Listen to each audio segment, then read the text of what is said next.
Hi everyone, I'm Georgia. And welcome back to Tea with G. A very sick tea with G. I think I have a sinus infection. No, it's not COVID. So sit back, relax, and have a cup of tea with me while I ramble on about a few things that have been on my mind lately.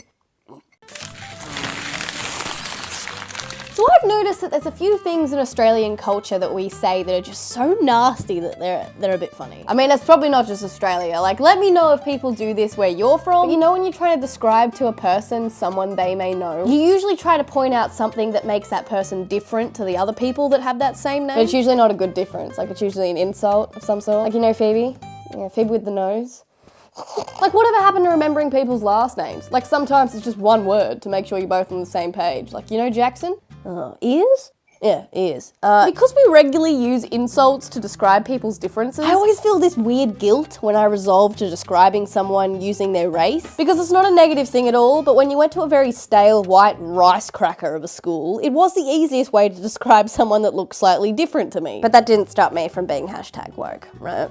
I would avoid it at all costs. Like, I'd be like, you know Dylan? Dylan with the nice eyebrows. He's got a sister in year 8. He doesn't know the difference between a cold sore and a coleslaw.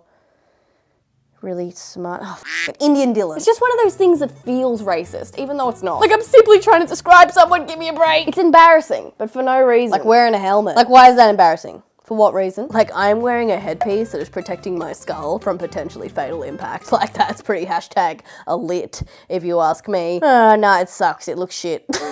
Like, I've been on this earth for 21 years and helmets have not come very far in my time. Like, they still haven't found a way to make a helmet that doesn't make you look like a wanker. Like, I think it was just one of those things that someone told me was uncool as a kid. And it's just ingrained in my brain through adulthood. Like, I was on a walk the other day and a 5-year-old rode by with training wheels and a helmet and I thought, loser. Or using an umbrella. Why is that embarrassing? Like, I remember actively choosing as a kid to get drenched in a downpour of rain over opening my beaten up Bunnings Warehouse umbrella with a deadly spike or two just protruding out the side. Because the shitty ass fabric gave way after 3 uses, exposing the endoskeleton, and mum was too cheap to buy a new one, so there was always that risk of abruptly turning around and gouging someone's eye out. So as a collective generation, I believe that this is the top priority on the list of things we need to change. The stigma around using umbrellas. #free the brolly. I mean, there's other things I find embarrassing for no reason, like walking back into a store after I just bought something there or wearing brand new shoes. Like, it's funny because I think I'm a confident person, but I'm definitely not confident enough to chase after my hat if it flies off my head. That's why I don't wear hats. Like, do you know how embarrassing that shit looks? Like, put a little chaotic chasing instrumental background music on it and there's a scene from Looney Tunes.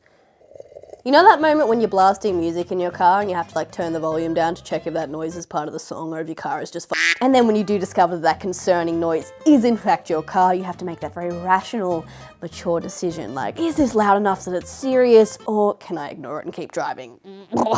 Turn the volume up. If I can't hear it, it's not there, right?